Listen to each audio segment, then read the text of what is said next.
सर्दियों का ठंडा मौसम है। पंछी चहचहा रहे हैं। फसलों से हरे भरे खेत लहलहा रहे हैं। सवेरे सवेरे हल्की हल्की बारिश हुई थी, जिसकी वजह से सब कुछ एकदम फ्रेश नज़र आ रहा है। तो आप समझ ही गए होंगे, इस वीडियो में मैं आया हूँ हिमाचल अपने गांव शिवरात्रि सेलिब्रेट करने के लिए।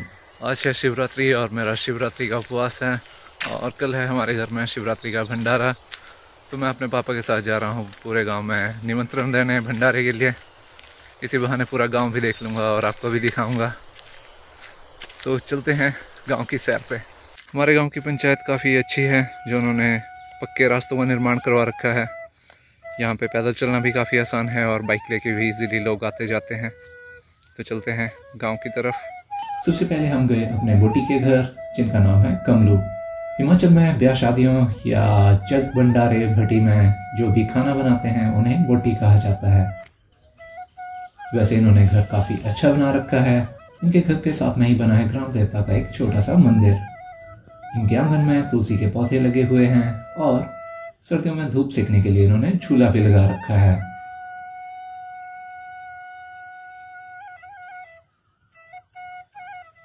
अब बढ़ते हैं थोड़ा आगे और चलते हैं दूसरे घर में इनविटेशन देने।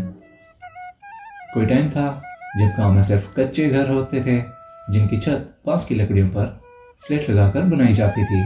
लेकिन अब गांव का रूप भी बदल रहा है। हर जगह पक्के मकान बनाए जा रहे हैं।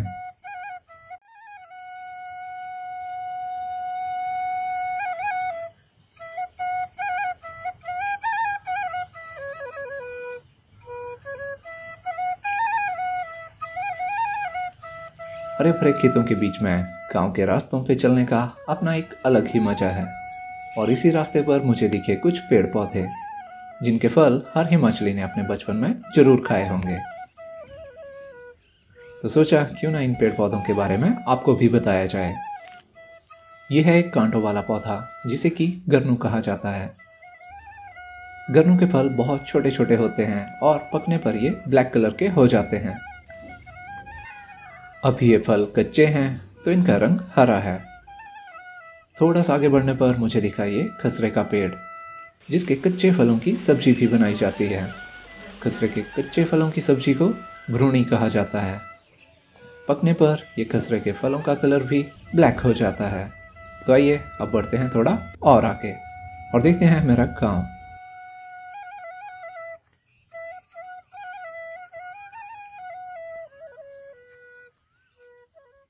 गांव की सैर हो रही हो और पालतू जानवर देखने को ना मिले, ये तो हो नहीं सकता। गांव में अब बहुत ही कम लोग ऐसे हैं जो कि जानवर पालते हैं, जैसे कि गाय, भैंस और बकरियां।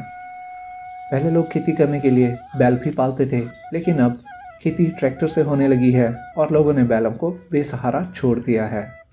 अब यही बेसहारा जानवर, जो कभी खेती में मदद करते थे, लोगों की फसलों को उजाड़ देते हैं। और इन बेसहारा जानवरों से फसल को बचाने के लिए अब गांव के लोगों ने कंटीली तारों से बैरिकेडिंग कर रखी है।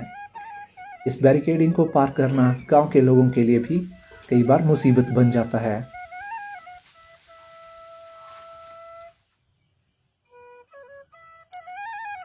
तो इसके बीच में से निकला जाए, बिकॉज खेती का काफ़ी नुकसान कर देते हैं आवारा जानवर।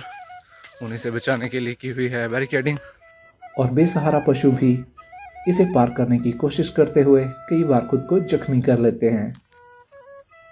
ये बेसहारा पशु ज़्यादातर टाइम सड़कों पर आवारा घूमते हैं और कई बार एक्सीडेंट का कारण भी बनते हैं। सब ये तो पहले मैं सोचा, मैं थोड़े बहुत होने तो ये तो बड़े भारी है यार। इतने पता हाँ देख इतना चाहिए हो तो ये सफाई पूरे मसाला दी मेहनत बर्बाद। मुझे लगा मैं कि नहीं चला रहे हो भाई ये वीडियो मुझे भेज देना, मैं मम्मी और दस देंगे ना भाई इतने। ठीक है।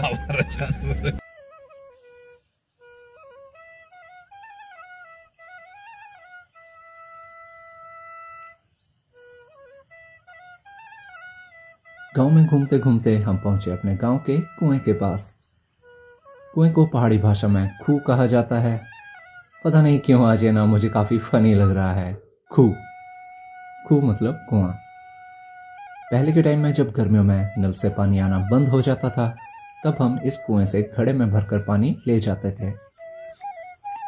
ये कुआं मेरे घर से लगभग 1.5 किलोमीटर दूर है ऐसे में 1.5 किलोमीटर आना और जाना मिलाकर 3 किलोमीटर पैदल हमें चलना पड़ता था, सिर्फ और सिर्फ पानी के घड़े के लिए।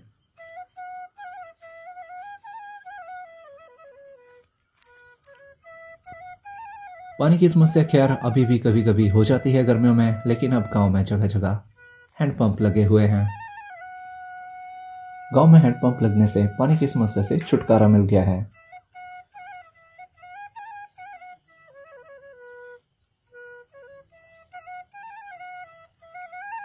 कुएं के साथ ही है सिरखड़, तो सोचा क्यों ना आपको सिरखड़ के भी कुछ व्यू दिखा दूं।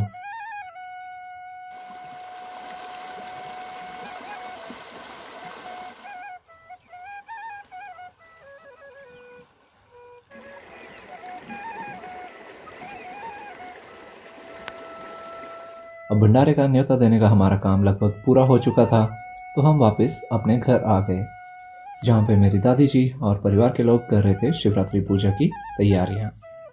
पुरानी कथा के अनुसार आज की रात को ही शिवजी भगवान इस ब्रह्मांड में मध्य रात्रि को प्रकट हुए थे। तभी से इस रात्रि को शिवरात्रि के रूप में मनाया जाता है। शिवरात्रि की पूजा करने के लिए हिमाचल में मिट्टी के शिवलिंग, माता पार्वती, नंदी और दूसरे गणों को बनाया जाता है। इन सब की पूरे दिन और रात में चारों पहर पूजा की जाती है। शिवजी को इस दिन दूध, दही, शहद, मिठाइयाँ, फूल, ध्रुव, बिल और भांग के पत्ते चढ़ाए जाते हैं। कुछ लोग इस दिन उपवास भी रखते हैं। जब शिवरात्रि समाप्त हो जाती है तो सारी पूजा सामग्री के साथ मिट्टी की बनाई हुई मूर्तियों का भी जल प्रवाह कर दिया जाता है। दिन भर काम में बिजी रहने के बाद अब वक्त हो चला था शाम का और टाइम था मेरी बिल्ली के खाना खाने का। इसके बाद जब दूसरे पहर की पूजा का समय आया, देन हम गए बलदवाड़ा के पास कोहनी नाम की जगह पे बने हुए शिव मंदिर में, जहाँ पे शिवरात्रि को काफी धूमधाम से मनाया जाता है। कहिए देखते हैं कोहनी के मंदिर में शिवरात्रि की कुछ झलकियाँ। उमापति महादेव की सभी भक्त द्वितीय पैर की आरती करेंगे भोलेनाथ जी की। ओम जय शिव ओंकारा भोले जय शिव हरदाते ओम हर हर। बोलो श्री विश्वनाथ भगवान की। अगली सुबह घर के सभी लोग भंडारे और पूजा की तैयारी में लग गए। तो नेक्स्ट मॉर्निंग मैं गया सबसे पहले नाल्टा, जहाँ पे है हमारे पंडित लेखराज का घर और उनकी दुकान। अब मेरा काम था गांव से चरोटियाँ लेकर आना। जब भी किसी के यहाँ भंडारा होता है तो गांव से लानी पड़ती हैं उठा के बटलोइयाँ या चरोटियाँ, जो कि मैं भी उठा के ला रहा हूँ और घर लेके जा रहा हूँ। ये पूरे गाँव में जिस किसी के घर में होती है वहाँ से जाकर लानी पड़ती है। चरोटी को कई जगह पे बल्टोही या बटलोही भी कहा जाता है। चरोटियाँ लाने के बाद हमारे बोटी कमलू ने रसोई बनाना शुरू कर दिया, जिसके लिए बांस के पोल लगाए गए और अगर बारिश हो जाए तो इनके ऊपर टीन की शेड भी लगा दी गई।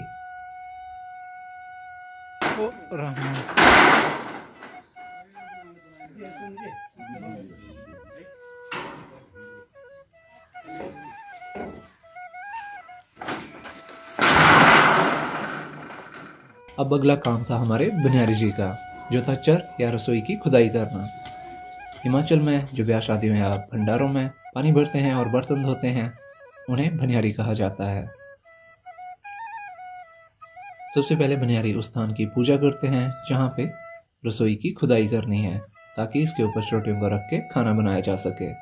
जब चर की खुदाई हो गई और खाना बनने लग गया, इसके बाद अगला काम था पूजा के स्थान पर वेदी लगाना। वेदी के चारों कोनों पे आम और पीपल के पत्ते लगाए जाते हैं।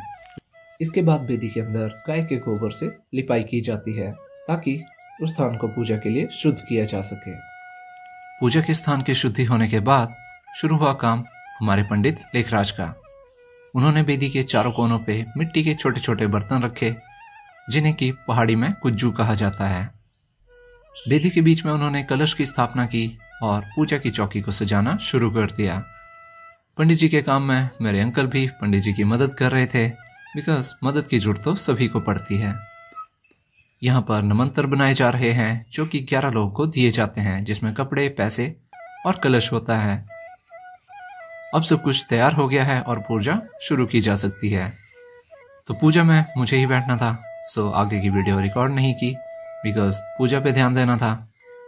पूजा की समाप्ति के बाद अब बारी थी खाना खाने की। जब तक पूजा समाप्त हुई तब तक खाना भी बन गया था। अब टाइम था खाना खाने का।